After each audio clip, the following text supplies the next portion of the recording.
Welcome to the Commercial Real Estate Show. Thanks for joining us to lead, learn, and laugh. Learn market knowledge and best practices to lead your company's success. And laugh, I believe we have to have some fun along the way, right? Well, hello, I'm Michael Bull, your host to the world of commercial real estate.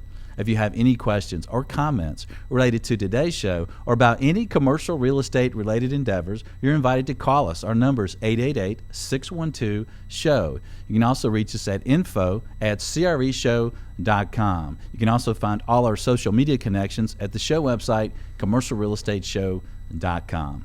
Well, today we have a special show for you. We're going to look at the current state of commercial real estate, what's shaping the market, and what we might expect for property level performance and capital markets moving forward. We have a special guest in the studio today, Ryan Severino with Reis. Ryan is the Senior Economist and Associate Director of Research in the Research and Economics Department at Reis, the team responsible for the firm's market forecasting, valuation, and portfolio analytics services. Additionally, Ryan currently serves as the adjunct professor of finance and economics at Columbia University and New York University, teaching courses such as urban economics, portfolio and risk management, and macroeconomics. Ryan Severino, welcome back to Commercial Real Estate Show. Thanks, Michael. It's nice to be in studio instead of just kind of a faceless voice on the radio for a change. That's great. You know, you usually call in from New York, which we appreciate. It's glad to see you here in Studio One in Atlanta, enjoying our beautiful weather today. Well, Ryan, I'd like to start with your view of the current market and, if you will, some projections for each of the sectors in the U.S. And let's start with a look at the office market. How's it performing overall?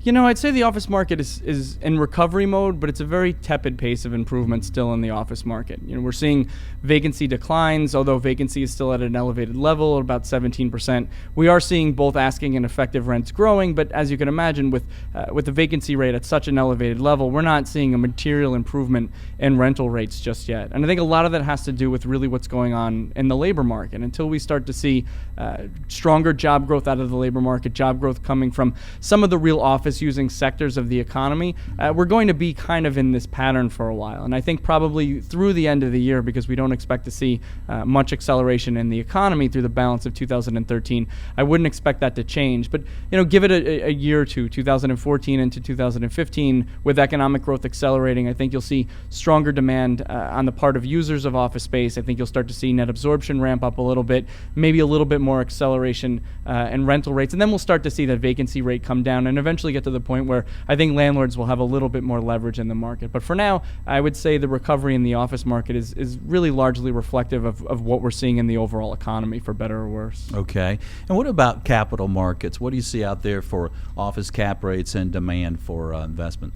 You know, of course, obviously it differs on a metro level basis, but I would say overall, you know, we're still seeing cap rates in, you know, somewhere in the kind of the mid-single digits range, 7% give or take. And I'd say over the last couple of years, we've definitely seen a downward trend in office cap rates. I think what's really going on behind the scenes, though, is we are seeing still a very strong selection bias phenomenon in the market, because fundamentals outside of a core group of markets, the technology-oriented markets, the energy-oriented markets, haven't really improved all that much. So really good quality deals, especially in those tech or energy-oriented markets, are trading obviously below the average nationally. But if you get away from those really high-quality assets in those select few markets, we're just not seeing a lot of demand for a lot of office deals right now. So I would say transaction volume is slowly clawing its way back, but cap rates are still they're down relative to where they were before obviously the economy turned around, but it's very much a selection bias phenomenon right now. Okay. And one time when I spoke with you, you talked about more investors looking at secondary markets and maybe away from some of the core assets in the capital markets. Do you still see that happening? In office, to an extent, I would say it's a little more prevalent in apartment right now, because I think that, as we'll discuss, is still kind of the most favored asset class. I think in office, people are at least they're testing the waters a little bit, because pricing in those that small number of really good markets has gotten a bit expensive, a bit pricey, and I don't think the environment is such outside of select submarkets, even within really good metro areas, that too many people feel confident about doing any kind of development activity these days. Certainly there's always some development activity in the market, but relative to, say, apartment, we're still not seeing that much of it. So I think anybody looking for yield is probably going a little bit further afield, maybe not necessarily way down into the secondary or tertiary markets just yet, but they're going outside of the real core gateway institutional markets. They're looking beyond the New Yorks and Washingtons, Boston, San Franciscos of the world to still major markets, but not just those core few gateway markets necessarily. Right. Well, let's talk about the industrial market. What do you see there, Ryan? I would say industrial's kind of on par with what we're seeing in office. It's sort of, it kind of has a Goldilocks temperament to it right now. It's not as hot as the apartment market. It's not as cold as, say, retail. We are seeing vacancy declines, fairly consistently for both the warehouse distribution subsector and the flex R&D subsector.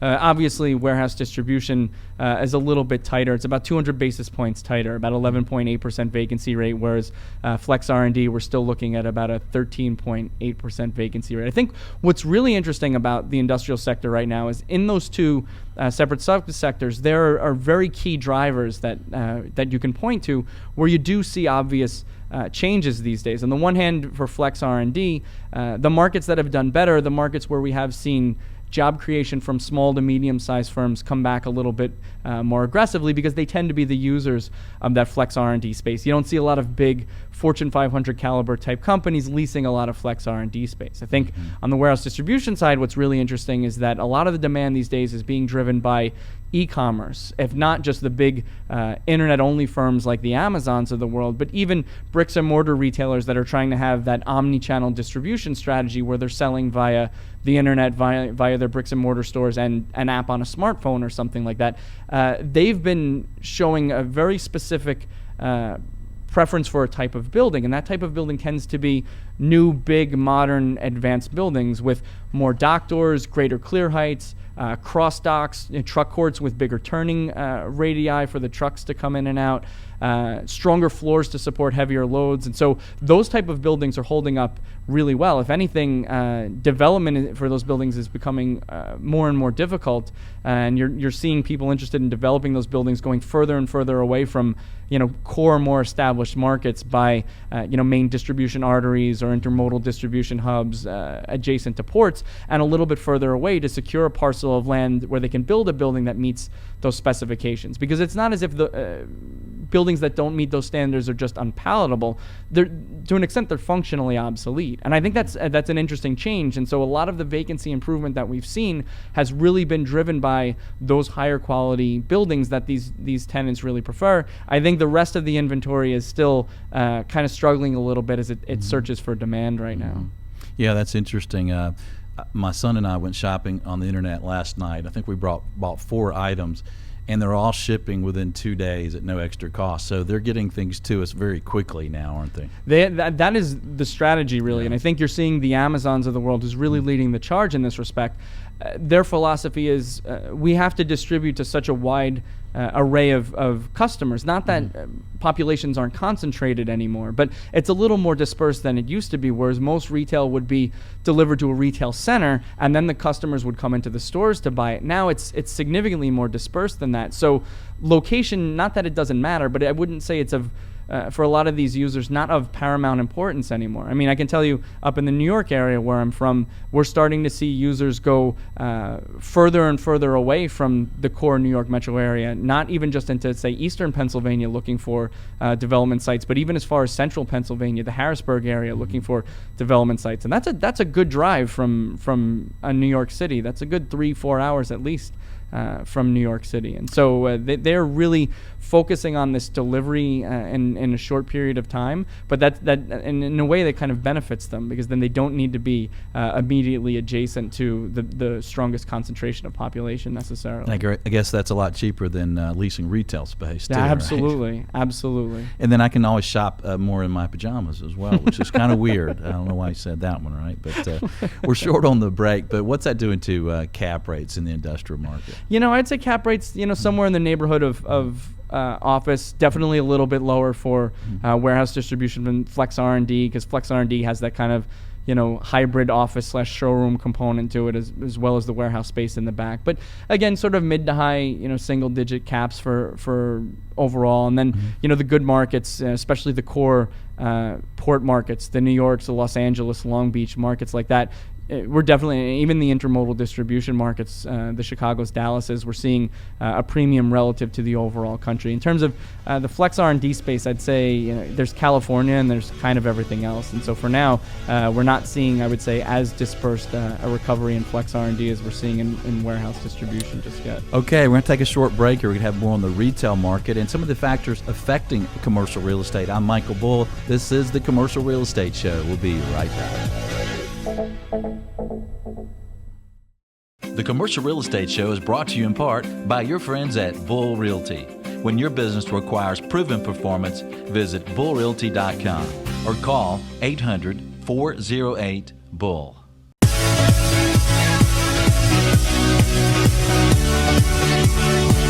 Welcome back. I'm Michael Bull, and this is the Commercial Real Estate Show.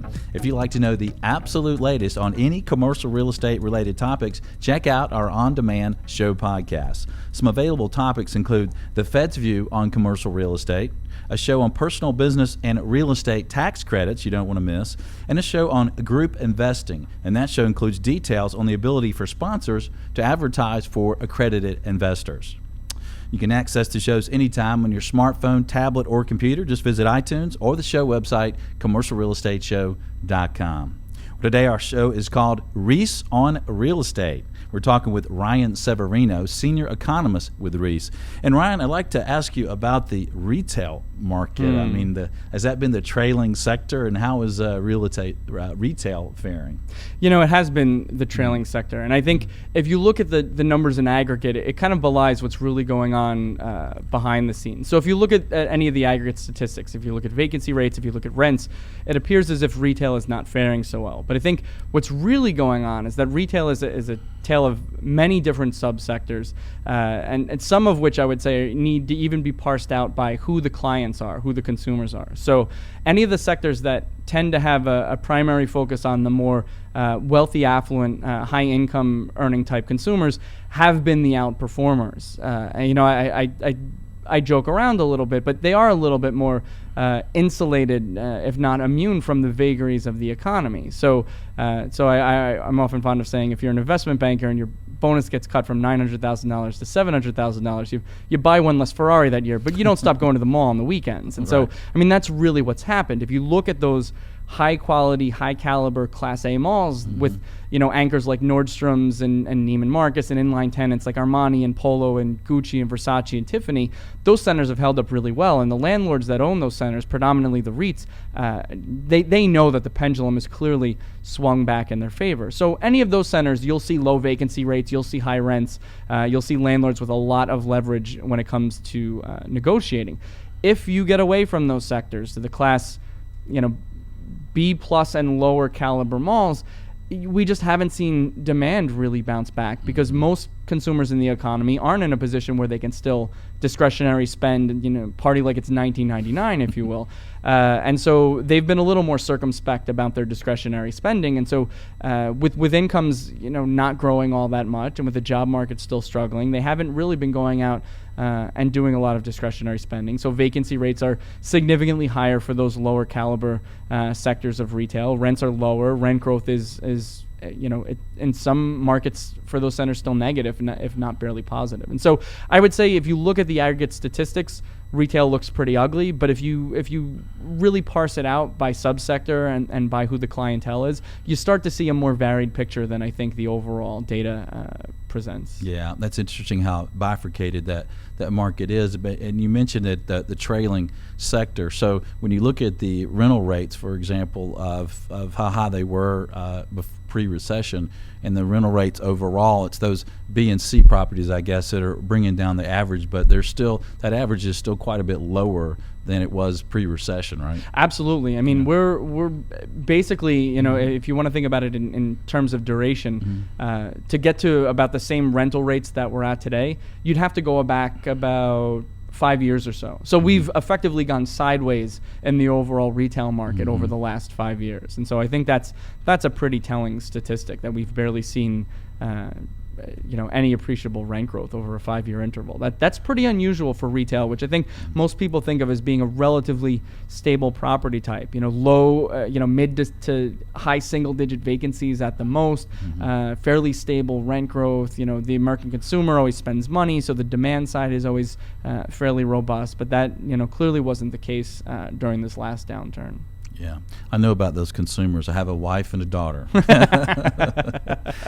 So let's talk about the multifamily market, Ryan. What do you see there, and what do you expect moving forward? Multifamily, continues to be the star performer of commercial real estate. Vacancies nationally are about 4.3%, which is the lowest that we've seen in 12 years, really since the wake of the dot-com implosion. And I would argue that vacancy rates were artificially low then. I think what's interesting about it is that, we're finally starting to see the beginning of this deluge. Might be a little bit of hyperbole, but we are starting to see what looks like the front end of construction ramp up a bit. And that's going to be a different dynamic in the market than we've seen over the last 3.5 years, when the market's been recovering at a very strong pace.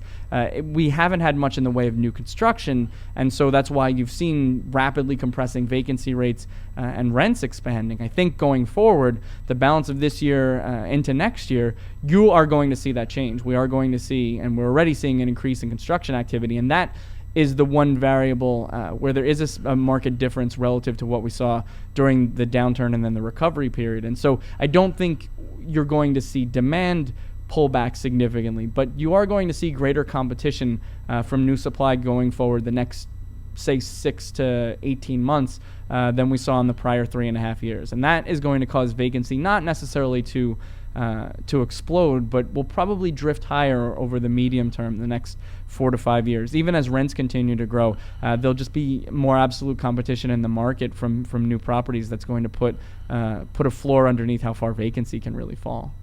But you say 4 or 5 years, so do you expect that there's going to be plenty of demand based on demographics and maybe a change in perspective of the U.S. consumer about buying homes and apartments? Is there still plenty of demand overall for this high level of new construction that we're starting to see? I think the demand side is not the side of the equation that I worry about. It's definitely more on the supply side. If you look at the underlying demographic factors, they're all very strong. The number of 20 to 30, 34-year-olds in the economy continues to grow. Household formation is starting to ramp up and is not projected to really peak until the latter half of this decade. And if you think about the kind of the prototypical renter, single 20 to 30-year-old, just getting out of school, is not really established in their career, especially given the job market that they've kind of found themselves entering. They're not really in a position to be homeowners, even if it were relatively affordable. Especially with tighter underwriting standards for resi mortgages, which I don't see relaxing all that much over the next short to medium term, 3, 4, 5 years. And so I think all of that bodes well for demand. I think the question is, as an industry, do we overbuild? And unfortunately, as an industry, we certainly have an inherent propensity to overbuild when the market is good. So I'm definitely worried about the supply side a little bit, but the demand side, I think, should remain strong for the foreseeable future. Okay. And I want to ask you about cap rates. If you're driving your car, hold on to your steering wheel, though. There's some low cap rates. We're short on the break here, but what do you see there for apartments? Yeah, I would say easily the lowest of the major sectors. Average, you're looking nationally in the 5 to 6% range, but in the high quality markets where there's a lot of demand, the New York, some of the California markets, the tech energy markets, we're seeing deals in New York go off as low as 2, 2.5%, 3%. So there's no shortage of apparently there's no shortage of people willing to pay that low cap rates for really good deals right now. Well, it's interesting. I asked an investor who paid a low cap rate in New York, and I said, "Well, where's your upside?" And he said, "Well, Michael, there's no competition. These rents are going to increase. We feel like that's where we're going to get our big return." You agree with that? Some of those cap rates make for very aggressive underwriting in order to get those deals to work. What I would say is there are some investors who are out there, I met some of them maybe a month or so ago. Their philosophy is they would rather take a bet on New York with really low cap rates and have longer holding periods than either have to take the risk for development deals or take a risk in a non-New York caliber market. And so it's a different philosophy. Well, that's interesting. Well, we're going to hear more on Reis on Real Estate. I'm Michael Bull. This is the Commercial Real Estate Show. We'll be right back. The Commercial Real Estate Show is brought to you in part by France Media. France Media provides exposure to the world of commercial real estate. Visit francemediainc.com or call 404-832-8262.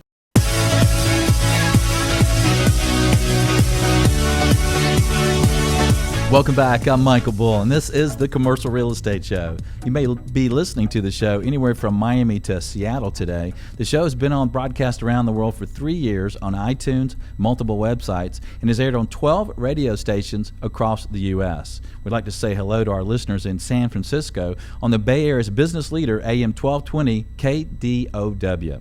Well, today our show is called Reis on Real Estate. We're talking with Ryan Severino, senior economist with Reis.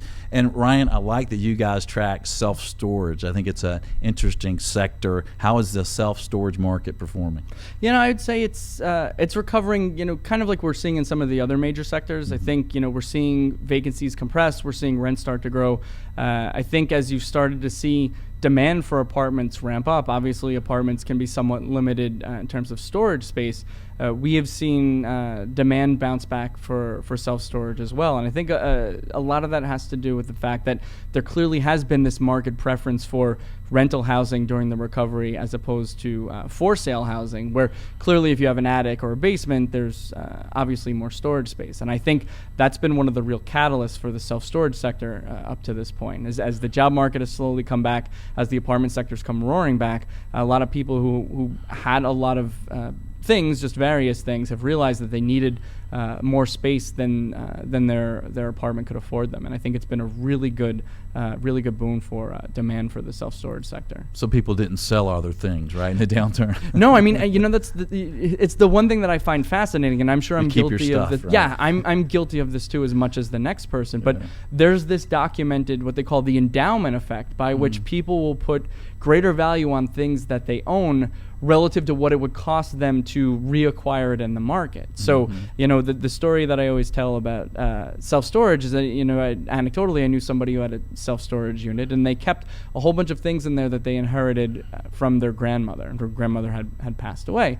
Some of them didn't even work, but this person refused to part with them because it belonged to their grandmother. And so they just kept renting the unit and leaving the goods in there because they couldn't get rid of their grandmother's lamp or their grandmother's rocking chair or her blanket or whatever it was. And so it was easier for this person, probably physically and certainly psychologically, to pay the rental fee every month to keep those goods rather than part with them. Absolutely. And, that self-storage market got hit pretty hard in the recession. So you say it's rebounding kind of slowly, I guess. What do you see for cap rates in the self-storage market? They probably are at a bit of a premium to where we're seeing apartments. So if apartments are in the 5 to 6 range, there's probably a 200 to 300 basis point premium, depending upon the market that you're looking at, which I could argue that demand with apartments tends to correlate pretty well. So if that's the case, the whole barrier to entry problem notwithstanding, it might seem like an interesting proposition for people who are looking for an alternative outside the 4 or 5 major food groups. And so I think you have an endowment effect. You have strong resurgent demand with the apartment sector, and it does trade at a bit of a premium. So for some people, it's certainly an interesting proposition. Okay. And Ryan, you guys at Reis do a great job tracking and forecasting markets and the various factors influencing performance in capital markets. I'd like to get your view on some of these factors that could affect the market moving forward. Let's start with Obamacare. What could that do to the commercial real estate market, or maybe the office market in particular? I think the thing that's interesting about Obamacare is if you listen to the media and you read stories, I think everybody anecdotally has heard about somebody or some organization that has been either limiting the number of people that they've been hiring, or they've been capping the number of full-time workers because of the threshold.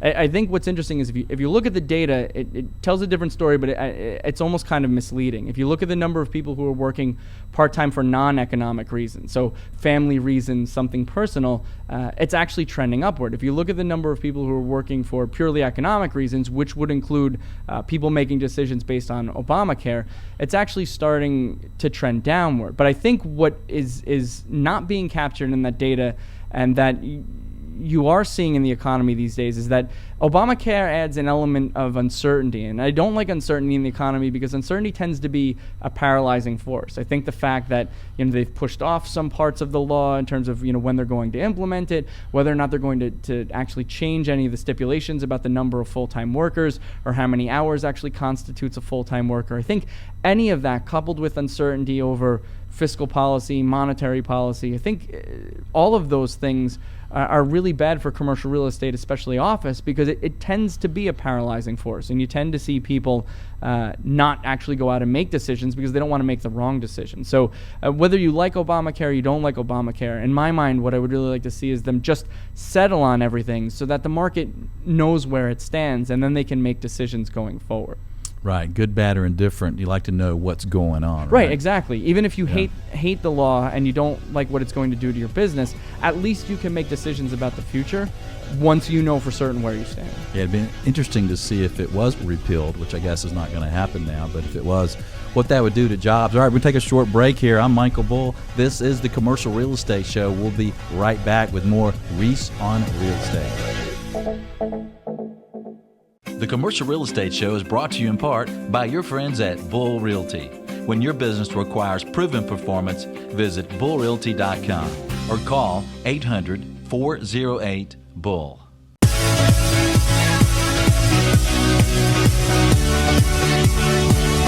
Welcome back. I'm Michael Bull, and this is the Commercial Real Estate Show.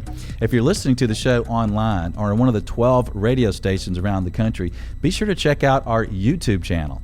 Yes, you can watch the Commercial Real Estate Show. We're on TV. Well, we're on video. There are 3 sections there. The first section is called Market Updates. The second section features Industry Intel. And the third section features Available Properties. Just visit YouTube and search for the phrase Commercial Real Estate Show. Well, today our show is called Reis on Real Estate. We have Ryan Severino, Senior Economist with Reis. And Ryan, corporate users are tending to use less square footage per employee in their office space. It's been the talk around the country for a while. Is it really happening, and how is that affecting commercial real estate or the office market? How is it affecting the office market? I would say yes, it is absolutely happening, and I would say it's happening in places that one might not necessarily expect. I think the stereotype was, middle to back office type work in secondary or tertiary markets, especially out in the suburbs. But I can tell you, I've seen firsthand. I won't name the organizations, but major professional services, financial services organizations, and major East Coast office markets. In the CBDs, I've even gone in and I've seen them implementing this new initiative, which reduces the square footage per person. I think my office put me in the closet, and I thought they just didn't like me. I didn't. No, you're not all that far from the truth. I will tell you, in one of these organizations, the workspace, I hesitate to even call it a cubicle because it doesn't even constitute a cubicle, I don't think, anymore, was so small that there wasn't a room for a chair for a guest. And so what they did was they put the filing cabinets on rollers so they could slide them out from underneath the desk and then put a mat on it so that somebody could sit down. But the problem with that is the quote-unquote walls in these working spaces are so low that there's no back support. You can't lean backward. You would probably flip over the wall if that were the case. So this is definitely being implemented, I think, as organizations realize that they can use it to reduce their real estate costs. And I think, if you believe any of the stereotyping about Gen Y and younger workers and how they kind of prefer this, they'd rather go in and not necessarily have a dedicated space, but log into a phone and bring their computer or their tablet into a docking station and log in that way. I tend to not try to stereotype generations, but there is certainly some truth to that. I think what's interesting is slowly, and this is, I would say we're really just at the beginning of this, but there is starting to be a little bit of a backlash against it, certainly among older workers in the economy, partially because they find it difficult to concentrate because there's more noise due to the other workers and due to the electronics than people thought initially. Often it's difficult to have a conversation with a few people around your work area because you run the risk of perturbing other people while you're having the conversation. And then the other thing I think organizations are going to realize, if they haven't realized this yet, and they will certainly in some of the colder climates come winter, it's a lot easier to transfer illnesses in an open air space than in somewhat more secluded cubicles and offices. And I think, as anybody knows, illness can have a serious impact on productivity and the kind of work that gets done during those winter months. And so it's not a panacea. It's not as if it's all Shangri-La, wave a magic wand, and it's better. Companies might save money in the process, but I think they do that at the risk of potentially upsetting or alienating some of their workers, and then running the risk of illness maybe being transferred a little more quickly during those colder months than they probably were expecting to occur. That's interesting. I didn't think of that. And so what do you think that's going to do to the office market moving forward? Do you think that's going to continue to happen, less square footage per employee, and how do you think that's going to affect the office market? I think until the backlash is strong enough, you will see this trend continue. Mm-hmm. And I think it is starting to spread not just from secondary, tertiary markets, back office type work, suburban, into some of the more the core CBD parts of the office market. And I think that's one of the things that's kind of pulling against the recovery in the office market right now, is not just that we aren't seeing a strong enough number of jobs being created or the right caliber of jobs being created, those higher end service sector jobs, but the fact that organizations have been focused on reducing that real estate cost and shrinking their square footage per person. So I think it will only go so far. There are some organizations where you probably won't be able to do that. Anything that, you have real high caliber, very well compensated employees, especially if they tend to be revenue generators, rainmakers, they'll probably push back on that a little bit. So, in any of the real high, certain high caliber professions in New York and Washington, Chicago, Boston, LA, San Francisco, places like that, you'll see some pushback and hesitancy. But by and large, this is the trend that's going on in the industry. And like I said, if I'm seeing it in some of those white collar financial and professional services firms, in CBDs on the East Coast, I think it's something that we need to seriously think about going forward. Yeah, well, that's interesting. Well, one of the factors helping commercial real estate performance has been the lack of new construction, and we're fairly short on the break here. But where are construction levels compared to pre-recession?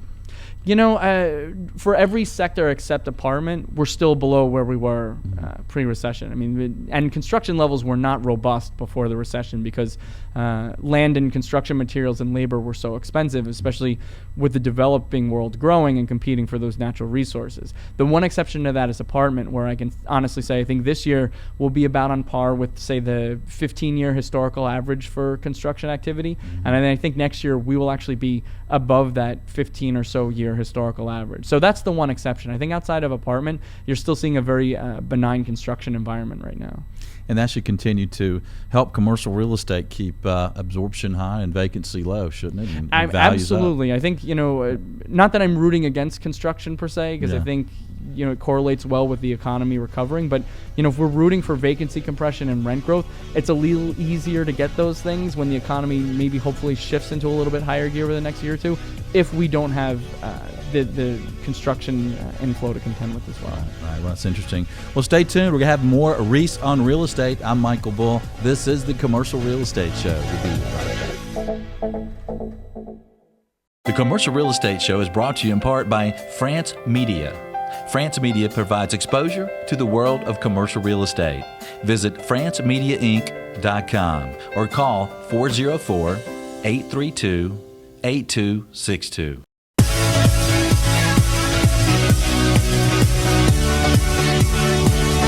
Welcome back. I'm Michael Bull, and this is the Commercial Real Estate Show. Today our show is called Reis on Real Estate, and we were talking with Ryan Severino, Senior Economist with Reis. And Ryan, let's talk about the influence of rising interest rates. We all believe they're going to increase. How might interest rates increasing affect cap rates? I think the real issue is the timing and the magnitude of it.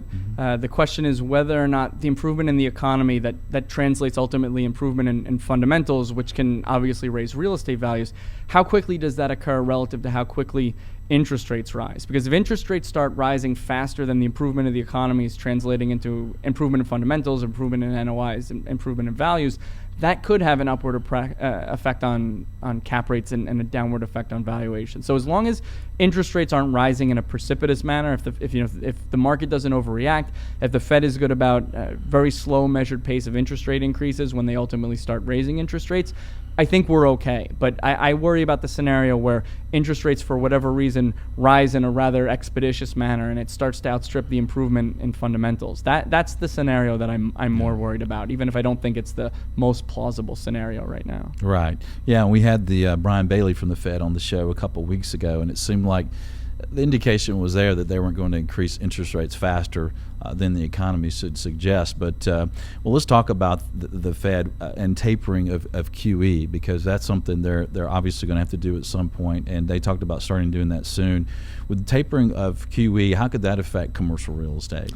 I think the one thing that QE could do, and I think if you recall what happened earlier the year when Chairman Bernanke just even alluded to the fact that they might start tapering a little bit, and the market didn't respond so well. I think what they probably need to do a little bit better job of is clarifying that tapering QE3 doesn't specifically equate to tightening. And I think that's what the market is seeing right now. So I think a lot of it depends upon how they convey this message and the market receives it. Because even if they start to taper, that's still technically a loosening of policy as they keep buying more and more treasuries and mortgage securities. So I think the real question is, how does the market perceive this? If the market perceives it as tightening, which I would say is probably not the right way to perceive it, you might see further increases in interest rates. But if the market perceives it as just a slowdown of further loosening, then it might not have too much of a pronounced increase on interest rates. And again, that's the one thing that I worry about if interest rates start to rise quickly. And so I think they probably maybe muddled the message a little bit earlier this year, maybe didn't convey it in the way that they'd hoped to. And I think quietly they would probably concede that point. I think that's the big issue. Okay, and talking about the Fed and the government, how does federal budget fighting and deficit spending and raising the debt ceiling and the argument there, how does that affect the economy and commercial real estate? That bothers me, because anytime you get any kind of disagreement over that, it could create problems. So if they can't raise the debt ceiling and they have to decide what doesn't get paid, that will ripple through the economy. If they can't come up with another Band-Aid budget for the next year like we've been using for at least the last couple of years, again, what doesn't get funded, or what doesn't get paid in a way, because odds are they'll keep paying the debt service because they don't want to rile the markets up too much. But if it's a short-term phenomenon, it could be a speed bump. If it's a longer-term phenomenon, and given the attitude in Washington these days, I don't project that, but I don't think anybody knows. That's the kind of thing that could throw some turmoil into the economy. So it would be nice if everybody in Washington, played a little bit nicer in the sandbox, but it's hard to envision them really coming to some kind of compromise unless they're almost forced to do so. Okay, well, we're out of time, Ryan. Thanks for joining us today. We sure appreciate it. No, thanks for having me in. This was great. Well, I have a question for you as a listener. Can you join us next week? Well, I hope so. We'll talk about office tenant strategies. We'll have 3 of the top office tenant reps in the country, featuring a New York broker from JLL, a Chicago broker from Colliers, and a D.C. broker from Cressa. You don't want to miss that. I mean, when we talked about the office market today, companies are using less square footage per employee. They are doing a lot of things different in their office space. We'll find a lot about that next week, so be sure and join us. Thanks for joining us today. I'm Michael Bull. Until next week, be sure that you always lead, learn, and laugh, and join us for the Commercial Real Estate Show. The Commercial Real Estate Show is brought to you by your friends at Bull Realty, France Medio, Atlanta Office Liquidators, and Wiseman, Nowak, Curry, and Wilco. For more information about these companies or to access additional show podcasts, videos, or blogs, visit commercialrealestateshow.com.